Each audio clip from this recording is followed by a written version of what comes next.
Hello Libra friends, I'm Annie Botticelli and welcome to my Libra October 2022 Astrology Horoscope.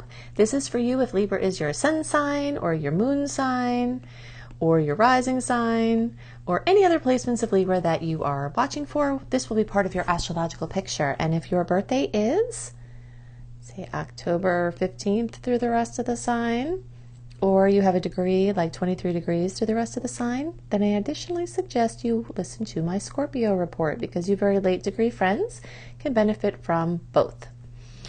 The tagline of this month is Your Destined Path, and we'll go into details as to why I'm saying that.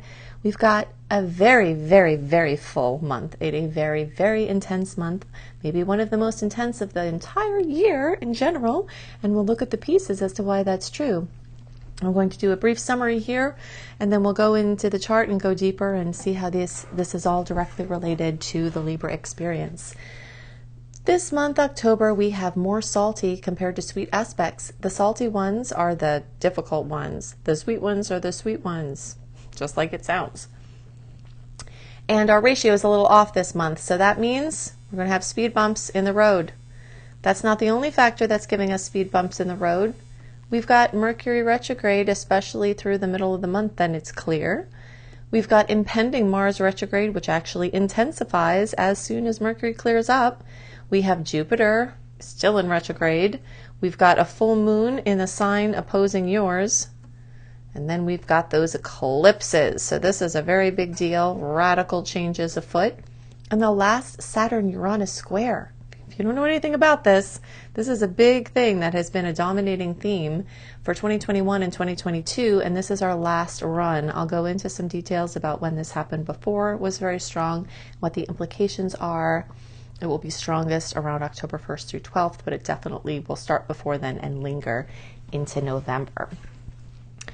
So let's just look at the chart and take it piece by piece here. The first thing that I want to talk about before I get sidetracked, and which will actually lead to my discussion about your destined path, has to do with birthdays. So first of all, happy birthday to most of the Libras.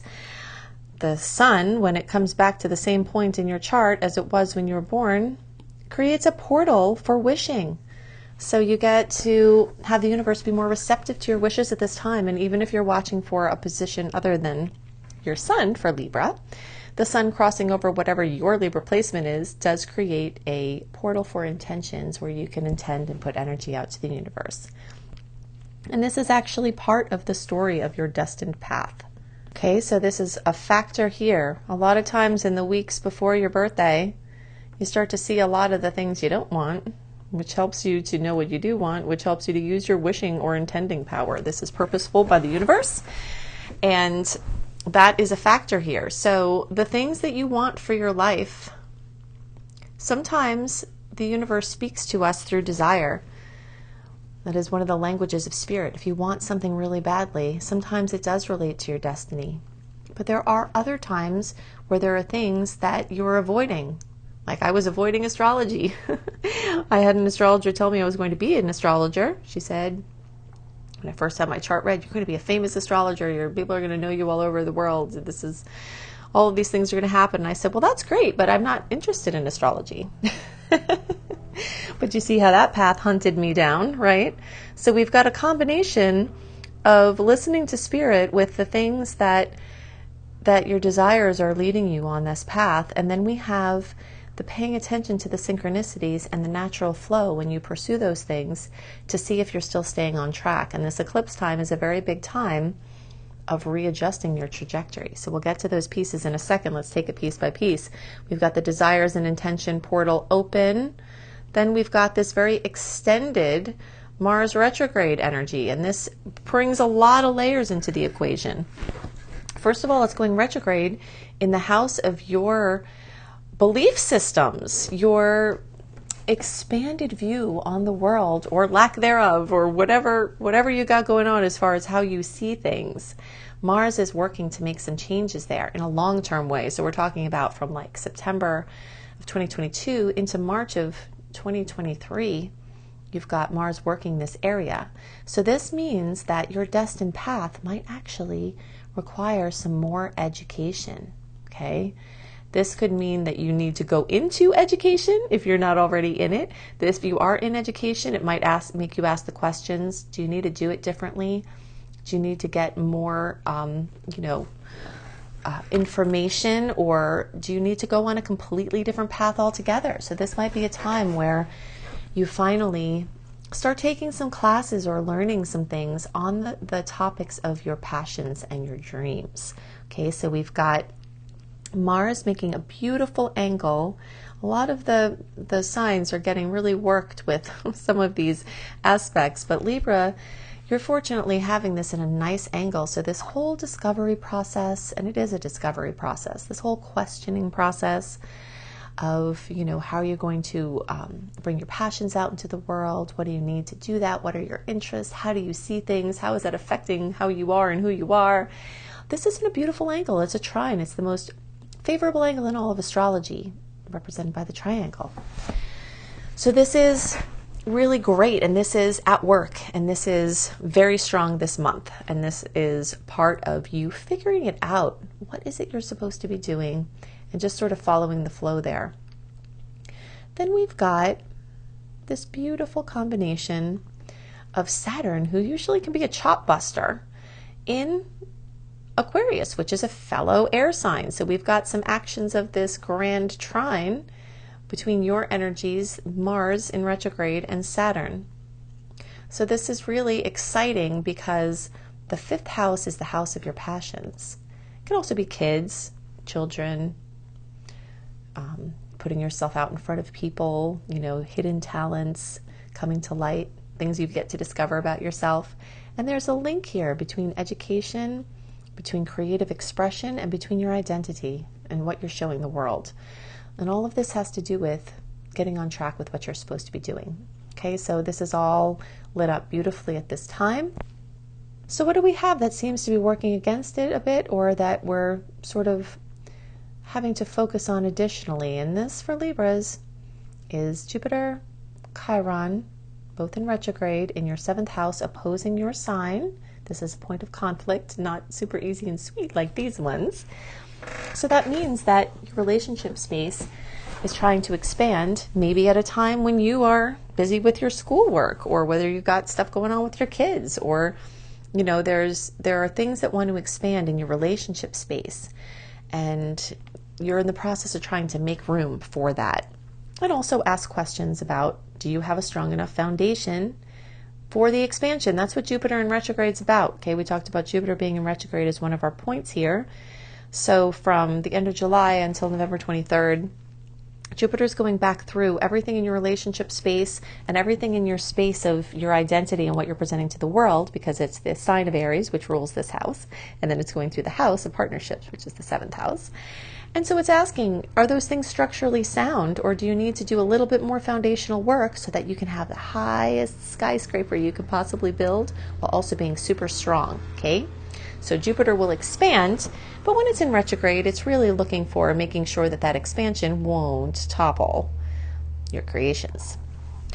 But these are still points of opposition. They're pulling against. They're making you, have to put stuff with your relationships, stuff for yourself. Chiron is bringing up some woundedness. And the full moon on October 9th, this was another one of our points, 16 degrees of Aries, is bringing fullness, completion, fruition, the days around October 6th through 12th.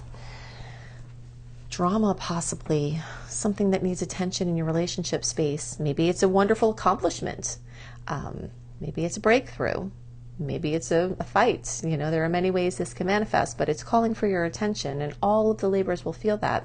But the closer you are to 11 to 21 degrees and the closer to 16, the more intense that will be. And so this is going to be like October 1st through 11th, and the closer to around the 6th. And there can be a few day variable with these dates I give you, because the sun doesn't move into Libra on the same day every year, which changes depending on the year you were born. So that's why I say days around. But for the most part, 5th, 6th, 7th, 8th, the most intense provocation, for better or worse, from this. But remember, the optimal goal for oppositions is to be juggling and having all the balls up in the air and you feeling like a superhero. and you being a superhero, accessing your superhero self because you're doing everything that has to be done and you feel good about it. So this is very exciting. Let's talk a little bit more about this Mars retrograde energy. Okay, so we're going to erase some of this stuff. Mars retrograde. Mars basically rules our oomph, our get up and go, our energy levels.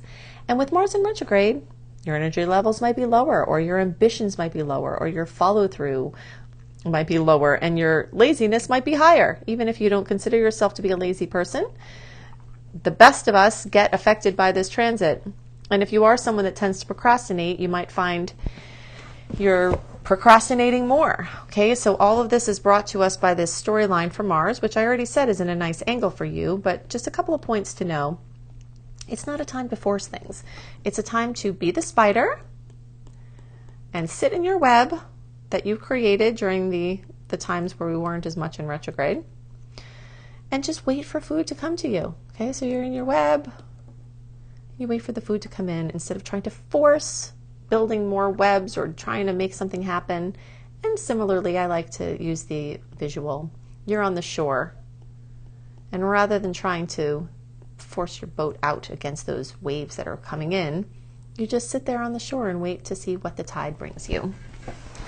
And then you deal with that, for better or worse.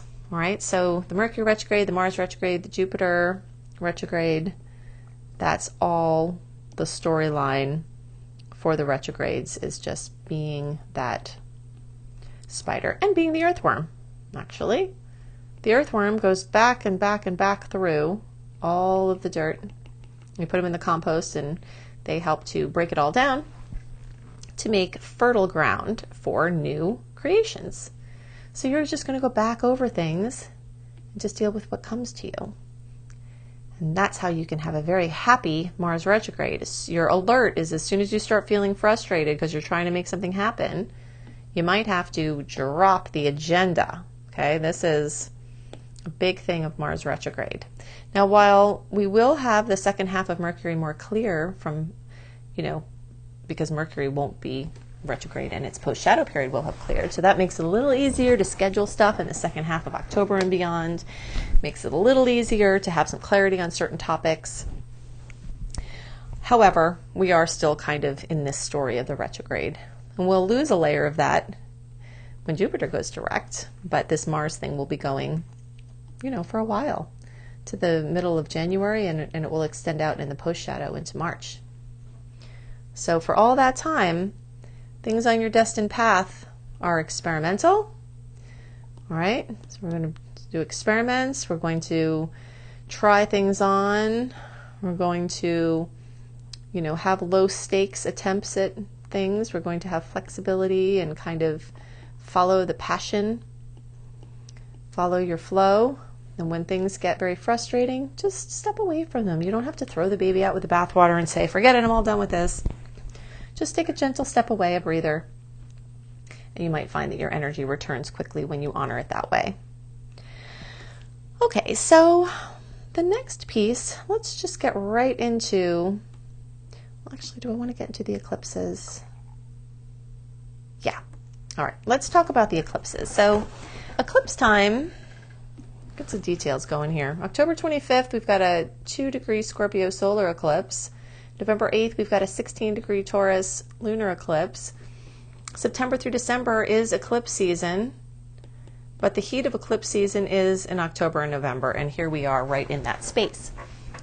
Eclipses activate radical change, major goodbyes, major hellos, a lot of conflict and drama sometimes as we resist the things that are going away out of our control.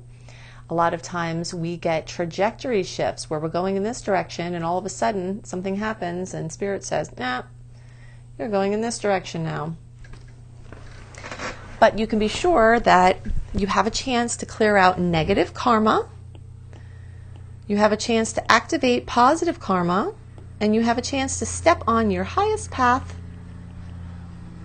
in a wonderful way, to have more joy in your life and to do more of what you came here to do, which, as we talked about, is very much related to your destined path. So these eclipses are definitely a big part of that.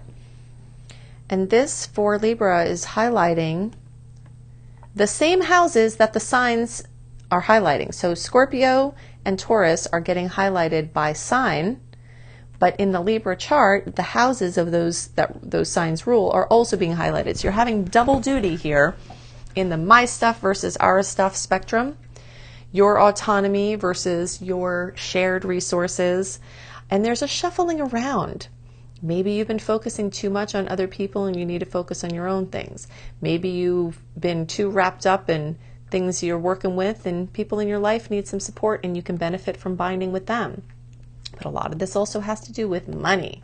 So probably big money news could come in, and it could be along the lines of what you're supposed to do. So money might come to you, new income might come to you, and resolving things like debt or, getting a loan or something that you need can be the start of you getting on your path in a grander way. So while I've talked about some of the things that you can see, I have all of these other free resources that I want to just mention here really quickly. We're not doing any justice to the whole story of Mars or Mercury retrograde, and there's a lot to know there.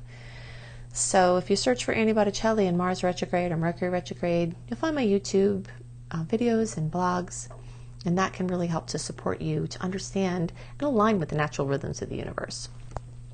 From the eclipse perspective, these are super life-changing, and they are in a bit of a point of conflict with the Libra placements. So you'll want to know everything you can about this besides what I've mentioned. So if you go to AnnieHelpsYouTV.com or otherwise find my YouTube channel, Annie Botticelli, you can search for my Eclipses in Scorpio and Eclipses in Taurus videos, and that you'll find them in the Eclipse playlist, which is on the homepage. Also, now we're going to get into this Saturn square Uranus. So you can look for my very comprehensive video and syndicated podcast on that by searching for my name in Saturn square Uranus. But we are going to talk about this a bit right now. This is the last thing on our list. The standoff between the stodgy but stable disciplinarian Saturn of the old way and systems, and this innovative, tech-savvy, progressive, erratic, unstable Uranus is what we've been seeing going on in our lives on an individual level, up to the community level, up to the global level. So the revolutionary forces are challenging those Saturnian systems, and many of the systems are crumbling. But equally as important, Saturn is asking those new radical ideas and these new things coming in, are they stable enough? Are they secure enough?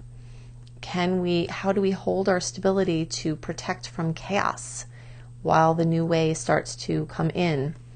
And so we've got these checks and balances here.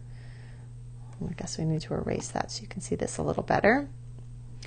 So we've got these checks and balances here with the planet Uranus making this 90-degree angle. See, there's three signs: Taurus to Aries, Aries to Pisces, Pisces to Aquarius. That's three signs, so that's 90. There are 30 degrees in each sign, so that's 90 degrees. That's a square. That's a point of conflict, and they're doing that. They're battling against one another, but ultimately, what we want to find is the balance. And Libras are all about balance, right? You're always seeking that. So just kind of look in your life to see the things that are stodgy. Where are you holding on to something that you're kind of just being a stick in the mud and you shouldn't be because it's not helping you or others? And where are you maybe being not stable enough? Where can you be more stable? Where do you have to apply more discipline? Where do you have to apply more revitalization, where you shake things up a bit? So you're seeking this balance and looking through each area of your life to see where these forces can be applied for your greatest happiness and your greatest joy, and to crack you out of a matrix of experience that might not be as fulfilling for you, which can also leave you open to your destined path. Okay, so this perfect combination of intuition and practicality, this perfect combination of new and trying new things while holding on to some certain, principles or core pieces that can help the introduction of the new to have stability and sustainability. If you resonate with how I teach and you want to learn astrology, I have Oh, so many different ways that you can do that. I've got a ton of free things, which you can see my blogs at anniehelpsyou.com. You can see my blogs at cozybysweetstarlight.com. You can watch my YouTube horoscopes and other astrology videos at anniehelpsyouTV.com, also syndicated on my Astro Kisses podcast. The anniehelpsyouTV.com is my YouTube channel. If you would like to have some wellness and creating financial abundance free courses, go to lumelife.com, Lume, life.com. There, I also have 2 of my most comprehensive astrology courses, including Astrology Basics and Beyond, and my Becoming a Professional Astrologer Mastery Course. If you want to do astrology as all or part of your profession, I can teach you how. And even if you don't want to do it professionally, this course, which has at least 100 modules in it, it's super comprehensive and growing. You can learn how to help yourself and your family and your friends. And if you want to do it a little bit more low-key for my little, very low subscription exclusive content portal access, you can have even more learning how to do it yourself, read your natal chart, access to a natal chart, and plus extra and sometimes early content at anniebastrology.com. Also, check out my books. Books are not very expensive. They're available through Kindle as well, and one of them is available through Audible. You can check out Radical Prayer, Transform Your Life and the World in 28 Days. It's a beautiful book. I've heard a lot of people carry it around in their purses. It's got affirmations and just other ways to stay connected to spirit. And Planetology, how to align with the natural rhythms of the universe. This is a gorgeous, very long, comprehensive textbook that has simple sections that you can follow and go back to over and over again to help you align with the natural rhythms of the universe. You will find this book on the shelf at all the major booksellers in the Mind, Body, Spirit section. And you can find both of these online and through any other venue. I hope you have a wonderful month, and I'll see you next month. Bye.